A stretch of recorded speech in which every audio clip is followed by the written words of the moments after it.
Hello friends and welcome to HitBullsEye. My name is Manish Mittal and in this video we are going to discuss the most important current affairs of today, that is 2nd of March 2022. In case you're watching these videos for the first time, do hit the bell icon and subscribe to the channel so that you receive the notifications of these videos as and when we post them every day. In these videos we discuss the 5 most important topics of the day every day, and we try to keep it as concise as possible intentionally so that you get the most out of the minimum possible time. So that is our endeavor, and if you like it, please subscribe to the channel and also drop any comment that you have a suggestion for us.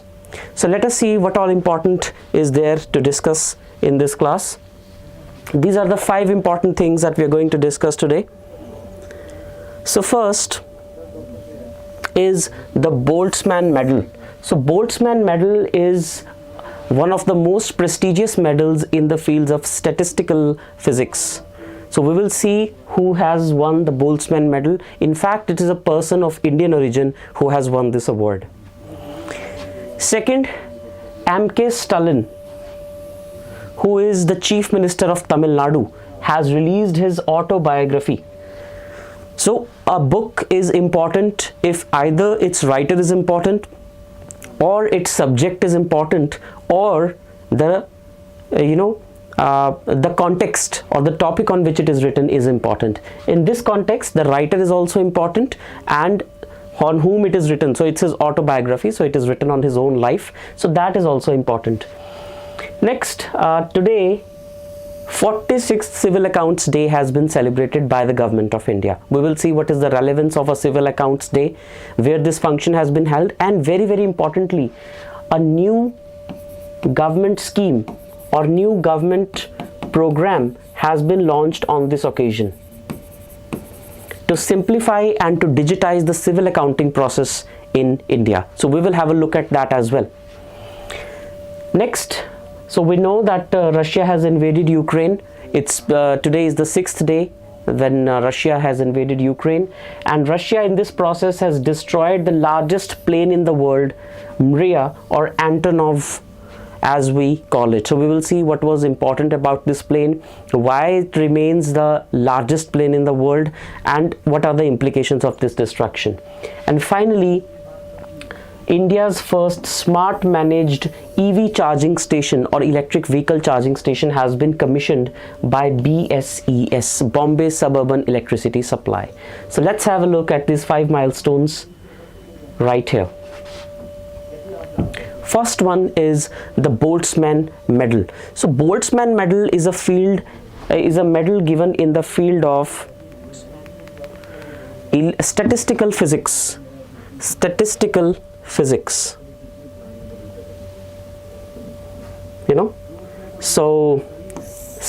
physics is a field of study that is not yet explored pretty much, and an Indian professor, Deepak Dhar, has become the first Indian to be awarded this medal. So that is what makes it really important, that a person of Indian origin, not a person of Indian origin, in fact the man Mr. Deepak Dhar teaches in India. He is a teacher in IISER Pune, the Indian Institute of Science Education and Research. So that speaks volumes about Indians and their proficiency in applied and pure sciences. So he is a physics professor and he has become the first Indian to be awarded this Boltzmann medal. So as you can see here, this is the medal, Ludwig Boltzmann medal, as it is written over here. So it is awarded by the Commission on Statistical Physics. The Commission on Statistical Physics awards this particular award, and under the International Union of Pure and Applied Sciences, IUPAP. So it's not that only the Nobel Prizes carry the most important weightage when it comes to pure sciences. There are certain other important medals as well, just like we have Fields Medal. So we have the Boltzmann medal in statistical physics, and this medal is presented once in 3 years. That makes it all the more exclusive for contributions in the fields of statistical physics, as I've already told you.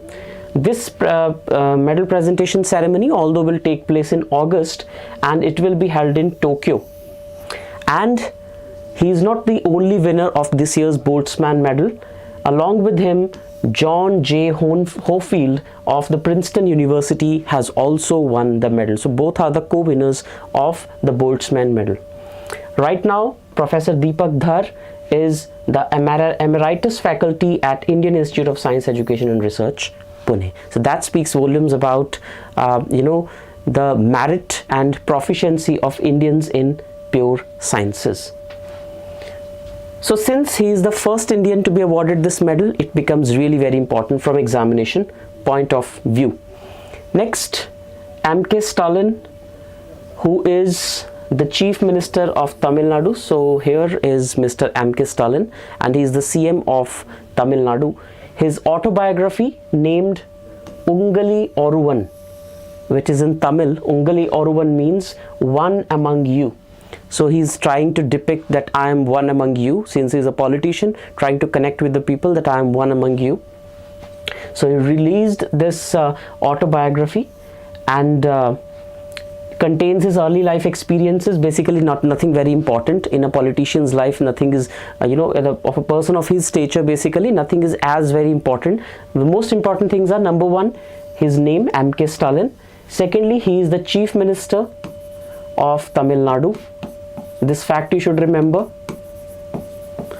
And third very important fact, the political party which he represents is the DMK, or Dravida Munnetra Kazhagam. Dravida Munnetra Kazhagam. This is the party to which he belongs, right? And his father, M. Karunanidhi, was the founder of Dravida Munnetra Kazhagam and is the tallest leader of DMK. But the CM seat is with Mr. M.K. Stalin. In this, there is a very particular thing that is mentioned in volume 1 of the book, in which he mentions the travails of his life till 1976. There is a struggle about MISA that is mentioned over here. Now, what is MISA that he talks about in his book?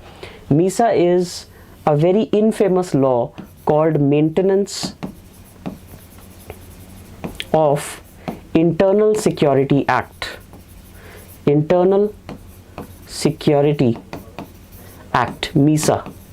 So Maintenance of Internal Security Act was an act passed by the then Prime Minister Indira Gandhi during the emergency time to restrict the freedoms of people for the sake of maintaining internal security. So MISA was a very regressive law that was passed to curb the fundamental rights of Indian citizens. So he also had a struggle against MISA when almost all the political parties except the Indian National Congress were protesting against the emergency imposed in India. So that account also is detailed in his autobiography, and that is something that can cause a lot of controversy as well. Next, the 46th Civil Accounts Day was celebrated today, that is on the 2nd of March at Dr. Ambedkar International Center in New Delhi, and none other than the Union Finance Minister and Corporate Affairs Minister, Ms. Nirmala Sitharaman, was the chief guest for the occasion. And on this very occasion, a very important scheme has been launched by the Union Finance Minister, and that is the EBill processing system. The EBill processing system has been launched by Ms. Nirmala Sitharaman. Now, as apparent, EBill is basically to enhance transparency and efficiency. It's a faceless, paperless payment system. Now, whom will it help? The EBill system. It will help suppliers and contractors to submit their claims online, which will be trackable in a real-time basis. So all the contractors, all the suppliers who used to give their bills for encashment in paper will now be able to submit those in an electronic form. So this is a really good step, and it will be implemented across all central ministries and departments. It was announced in the budget on the 1st of February 2022. So very soon the government has taken this step, and this entire step is a part of the larger whole of Digital India Mission. Digital India Mission. So this entire exercise is a part of the Digital India mission, and it's going to ease the process of encashing all those bills. And it also shows the resolve of the government towards electronic inclusion in every field, be it finance or anything else.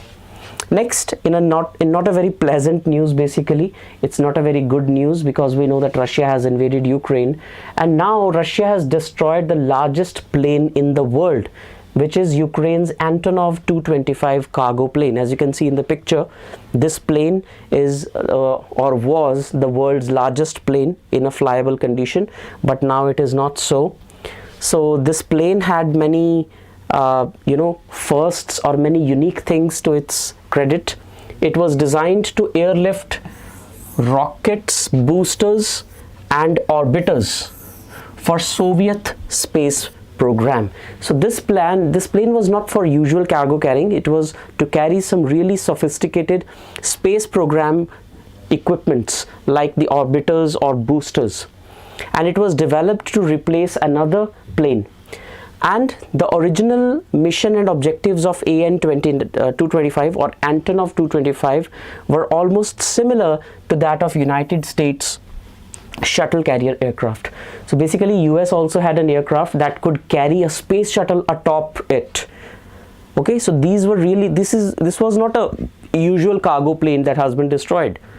Otherwise, so many things have been destroyed after Russia has invaded Ukraine, but we are not talking about all of them. So this was a special plane which was used to ferry special rocket boosters and orbiters of the Soviet space program. But you can say in crossfire, it has also been destroyed now.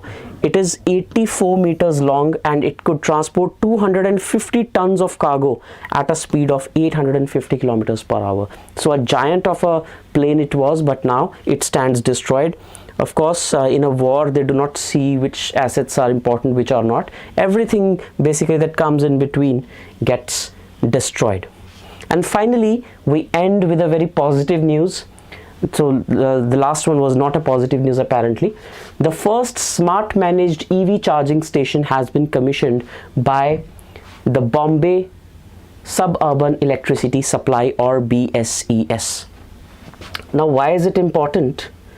Because this decade, from 2021 right till 2030, is the decade that will define two things for India.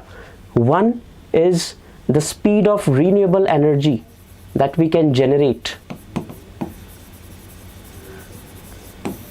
through which we can make a transition to electric mobility and towards other solutions. And second is the way we can tackle climate change. And there are so many ways of doing that. We can reduce carbon dioxide emissions, we can increase renewables, we can switch to other lifestyle changes like green buildings, etc. But the overall theme by 2030 for India as well as for the world is going to be how to reverse climate change. 2 days back, there was a report of IPCC, that is Intergovernmental Panel on Climate Change, that talks about the irreversible impact of climate change that the world is going to witness in the near future. Extreme weather events and natural disasters are going to be so repetitive in the future that we may not have to wait till the year 2100 to see the worst impacts of climate change. So that is a warning that IPCC report issues, and India is well aware of that, and India is one of those rare countries which are on course to achieve their commitments under the climate change deal. India has a commitment that by the year 2030, 50% of its electricity shall come from non-fossil fuel based resources, and we are committed to achieve that. In fact, by December 2021, we had already achieved 40% of our we have already achieved that. Out of the total electricity generation capacity of India, 40% is being generated by non-fossil fuel based resources like solar power, wind power, biogas, nuclear energy and hydroelectric energy, and we are well on course to achieve 50% as well. But as it stands, the IPCC report says that even that is not going to be enough. So that has put the entire world in a very difficult situation, but we are doing what we can do the best, and this particular news is you can say it's an indication towards that direction. So a subsidiary of Reliance Infrastructure, SES Yamuna Power Limited, has commissioned India's first, this is what makes this news important, it is India's first smart managed EV charging station or electric vehicle charging station at the New Delhi. And this is the first, but it is not going to be the last. It's going to be expanded like anything. Thousands of such EV stations will be opened, and this is backed by Bombay Suburban Electricity Supply or BSES. Every state, every UT, every you can say electricity company is going to have to open such EV stations, just like we have fuel filling stations everywhere in India. We need to have charging stations as well, and it will be the first ever BYPL managed smart EV charging station, as you can see here. So this is going to be the next revolution in India, renewable energy and electric mobility, and we need to encash on that through two ways. It's actually a win-win situation. One, it's going to revive the economy, it's going to give a new sector to Indian economy, and secondly, it is going to reverse climate change, or if not reverse, it's going to control the ill effects of climate change to a large extent. So with that hope in mind, we are moving ahead with the electric vehicles, and we are moving ahead with renewable energy. So that is all for this particular class. If you like the class, please give it a thumbs up, and also in the description below you will find the link to the GK website of HitBullsEye. Also, you can visit gk.hitbullseye.com for more such resources. gk.hitbullseye.com for more such interesting resources. There are many things which are available for free of cost. Do go and register yourself, and also take benefit of all these things. That is all for this session. Thank you so much, and see you tomorrow.